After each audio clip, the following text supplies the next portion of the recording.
So this is placing a catheter in a banana model, using it as a model for an animal's leg.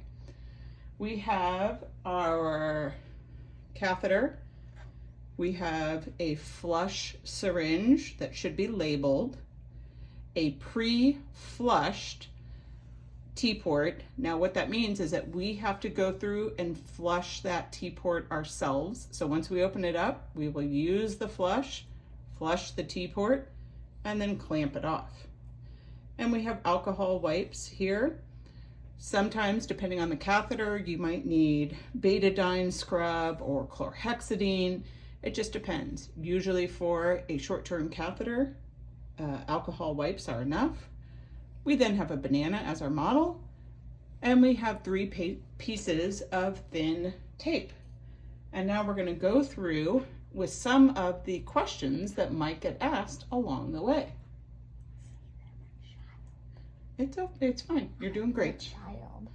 Yeah. So we start with the catheter. We take the catheter out of its cover.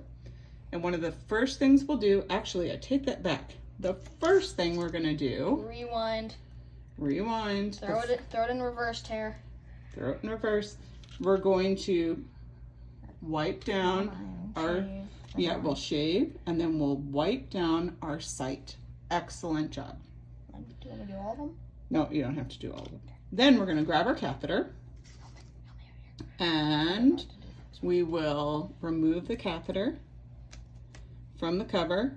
Sometimes it helps to rotate the catheter a little bit so that it's not sticky on the stylet. And we'll remove this port at the end, this stopper. This will allow the blood to flow through the catheter well. And then we'll use this again. We'll hold it on either side of the catheter, bevel side up. And you'll place it, you'll get a flash of blood, you'll decrease your angle, go in a bit more, and now feed your catheter off without moving the stylet. Very good job. Then a holder will hold here so that it doesn't blow back, have blood flowing back everywhere, and you'll use your stopper there. Excellent. Now, this will prevent blood from just flowing back everywhere. Now you're going to reposition your hand, and you're going to come down and you're going to put your thumb on the end of that stopper. Then you can move the catheter a little bit in order to put your tape down. Take that. Yep, you'll get your first piece of tape. Great job. And you'll place it sticky side up. Good job. Yep, sometimes it's a little awkward. Great. And you'll go back on itself. Perfect. Do I do it tight or do I leave a little loop at the end? Yeah, leave it just a little loop. That's fine. Great job.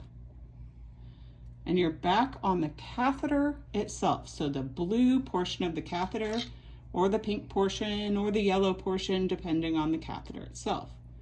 Great. Now... And it isn't the only reason you do that, is so why you do it like non-sticky side down. You don't do it sticky side down because you want the tape to stick to the catheter itself right now.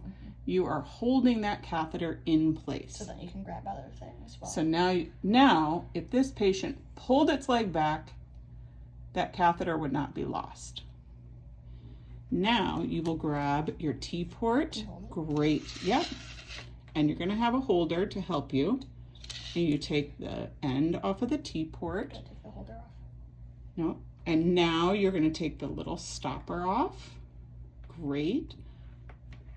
And you're going to place your catheter there and screw down the T-port. Excellent. Now, place your hand the way it was, Audrey, with your thumb at the end. Great. And that helps you maneuver the catheter itself. Great job. Now, your next tape is going to go sticky side up again. This time, you are around the front portion of the T-port. Great. Right here? Yep. And you'll go around it. Excellent. Do we want to pull it all the way to the bottom of like right here? Or do we Well, want to the banana is not as forgiving as a leg. So you're not going to be able to get it to lay quite as flat as you would on a leg. Does that work? Excellent. Very good. So you can see that we can still get to our port. We would want this back a little bit so we can still get to our port. We can still see our catheter, and we can see the connection between the catheter and the T-port, so that if we had to troubleshoot, we could get right there. Is this the clamp? That's the clamp for the T-port. Now you're going to do the stress loop. Yep. Great. Now, how do I put my hands? Sticky side down, and it doesn't quite matter this time how you put your hands. Sticky side down, where do I put it? You're going to put it approximately over your first tape, but not over the insertion of the catheter or where the catheter and the T-port meet. Sticky side up? Sticky side down now. Down, that's what I meant. So now we're just taping that down. Does it matter which side I start on? Nope, doesn't matter. Good questions. Doesn't matter which side you start on. You just want to go around. Excellent. And you can give yourself a little tab right here so that when you go to take your catheter off, it's easier to grab. It's at this point that you would then flush your catheter, which you're not actually going to do because it's not going to flush well in a banana. Yep. Great job. Excellent job. Perfect.